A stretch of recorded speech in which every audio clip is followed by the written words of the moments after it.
Beatles, Beatles, Beatles, Beatles. It's Beatles, there's Beatles, Beatle, Beatle, Beatle, Beatle. In the end, it's like, oh, sod off with the Beatles, you know. Welcome back to Criminal Records, the show that looks at the dark underbelly of crime in rock and pop. Well now, ladies and gentlemen, the moment you've all been waiting for, Mr. George Harrison. Hello, my name is George Harrison, and it's nice to be here. Cue the clap now. I hope you enjoy the show. Thank you. George is remembered as the shy, quiet and spiritual Beatle, but he was not a good boy. He could be a tough and pugnacious character. Back in 1960, he was deported from Hamburg in Germany back to England for breach of Germany's curfew laws. At only 17, he was way too young to be playing clubs in the red light district. And as it happened, it looked good because Paul was like left-handed and I was right-handed, and still am. The Beatles went to the United States for just 2 weeks in February 1964, and it kick-started an epidemic called Beatlemania. George has got sexy eyelashes. Has seized the teenage population, especially female. That one, he's beautiful. Got sexy eyelashes. Ladies and gentlemen, the Beatles. Over the next 6 months, they had 17 top 40 singles and 6 number ones. The boys were working 8 days a week. On Tuesday, the 11th of August 1964, they started recording Beatles for Sale and released A Hard Day's Night. That Friday, 14th, it was finished. On Tuesday the 18th, they flew to the States to play 32 shows. That Sunday, August the 23rd, 1964, they played the Hollywood Bowl. After the show, they went to the Whiskey A Go-Go. They were mobbed. Harrison threw his drink at a photographer, Robert Flora of the United Press. He missed, and accidentally soaked the actress Mamie Van Doren. George had a bad relationship with the press from pretty much then on. The Beatles, are going to go on till they die, I mean, we can't get away from being the Beatles. A few days before the Beatles were due to start the Get Back sessions on January the 21st, 1969, Harrison was in Nice, in France. Celebrity photographer Charles Beber took pictures of Harrison and Ringo and their wives leaving a club early one morning. George tripped him up. He fell and needed stitches in his leg. George even talks about it in the Peter Jackson documentary, Get Back. In the film, George looks the picture of innocence. Beatle George Harrison, above, is due in court here today to answer assault charges. If he did not appear, he will be given an immediate jail sentence. Harrison is accused of assaulting a photographer last May as he and Beatle Ringo Starr left a nightclub. Hey!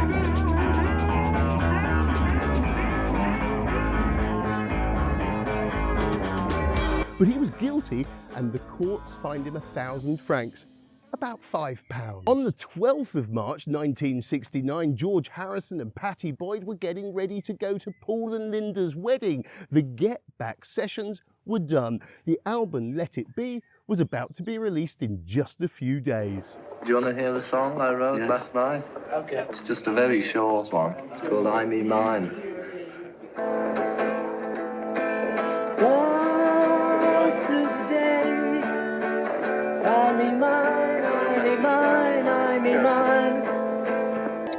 Well, I'll get on the barrel organ. I don't care if you don't want it. I don't give a fuck. It's going to be musical. Detective Sergeant Norma Pilcher, yes, him again, was on a crusade to arrest another Beatle. 8 officers turned up at Harrison's Esher mansion. And once again, they were with a sniffer dog called Yogi. I want to cross you off my list, but when you come knocking on my door. And they found cannabis. Of course it was cannabis. They found lots. 120 cannabis joints were found. But dirty copper Detective Sergeant Norman Pilcher claimed he'd found a large lump of hashish in a shoe.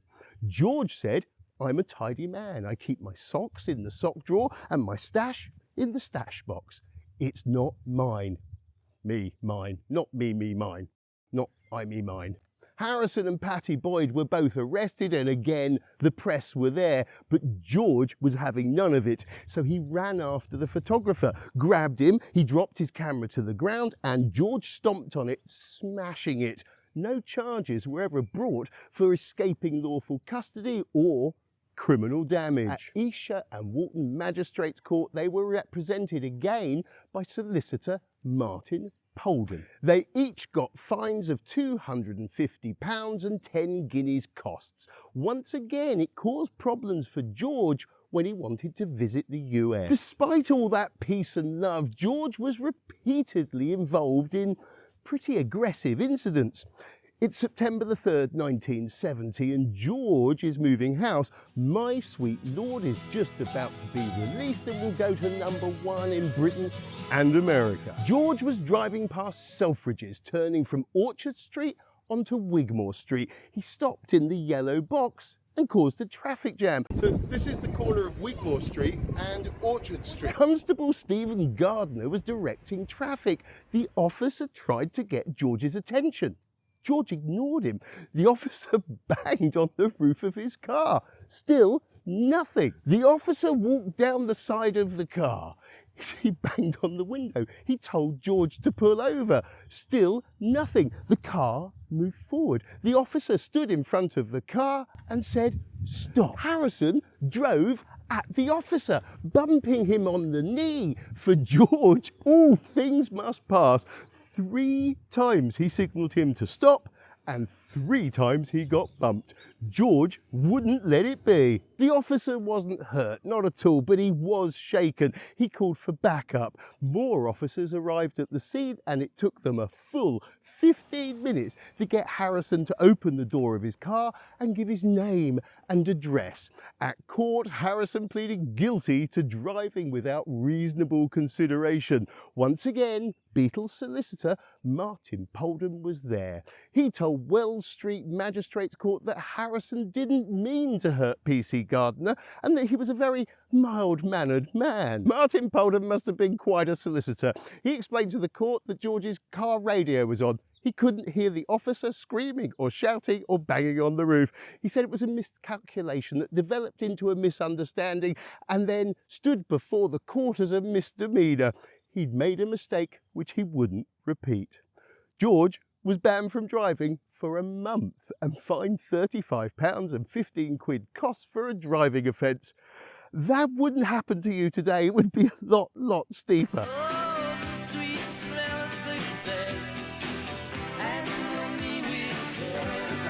Thank you all for coming. Now fuck off.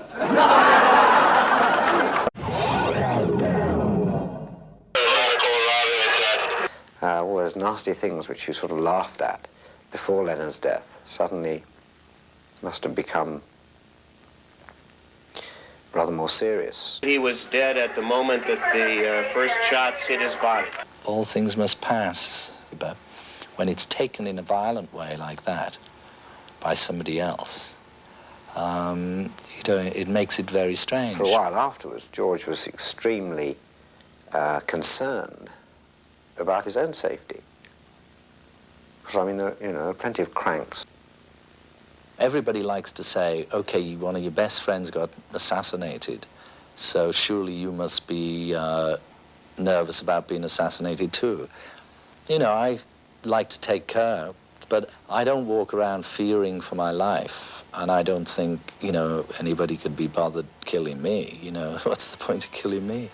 But then he is always still a Beatle, and a Beatle has to live a different life. This part of the story is truly horrific. George's aggressive nature almost certainly saved his life. In 1999, George was asleep in his home on Friar Park Estate near Henley-on-Thames in Oxfordshire. It's around 3:30 in the morning. A madman has scaled the estate's walls. He's evaded the security. He's broken a window and is now in the house. He's armed with a knife. George got up out of bed and found a man in his house. George ran at him head on, but the man stabbed him over and over again, puncturing his lung. Harrison's wife, Olivia, hit 30-year-old Michael Abram with a poker. Blood is spreading down Abram's blonde hair, but he grabs Olivia by the neck. George was a tough cookie. Despite his injury, he got up onto his feet, ran at Abram again. He freed Olivia by jumping onto his back. What happened next can only really be described in one way. George and Olivia beat the holy crap out of Abram. Now look, in English law, there is, of course, the defence of self-defence, but it has to be reasonable and proportionate. When the police looked at the injuries caused to Abraham, they investigated George. George absolutely could have been charged with assault. It looked like a burglary that had gone wrong. When George asked him why he was doing this, Abraham said, "You know why." When the police asked George what happened, he said it was not a burglary, and he certainly wasn't auditioning for the Travelling Wilburys. Despite his injuries and pain, he still found time to make a joke. Abram was certainly trying to kill George. Michael Abram believed that the Beatles were witches who flew around on broomsticks. Abram said to the police that he'd been sent on a mission by God to kill George. He thought George was a sorcerer and the devil. He believed he was the fifth Beatle, and he was convinced that Harrison was the Phantom Menace, a figure from the writings of Nostradamus. George had already been diagnosed with lung cancer, and the incident surely hastened his death. George was 56 at the time. Danny, his son, said he was like a yogi. He moved on from it physically and mentally and never let it affect him or his outlook on the world. I mean, we're all going to die one day, but I'm not going to die for you quite yet. Abram was found not guilty by way of insanity and committed to a psychiatric hospital. It was the cancer that killed George Harrison. He died in 2001. Abram was released in 2002.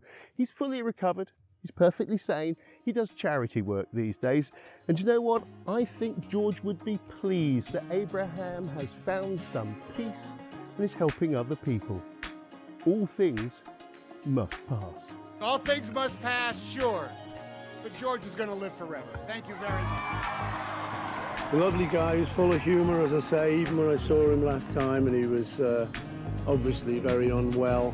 He was still cracking jokes like he always was. And he'd be sorely missed. He's a beautiful man, and the world will miss him. I mean, we grew up with the Beatles. You know, their music and the band, the personalities of the band were the background to our lives. And I think people will be very sad at his death. After the break, we'll be concluding our look at the Beatles' criminal records. See you after the break. Well, I hope you enjoyed the show. It was a little short this time. Anyway, I hope you enjoyed it. Thank you very much. Good night.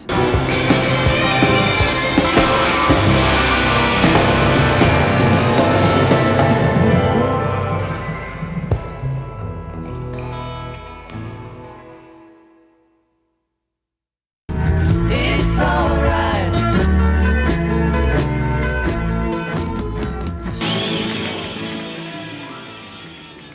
And that's it, really. End of story.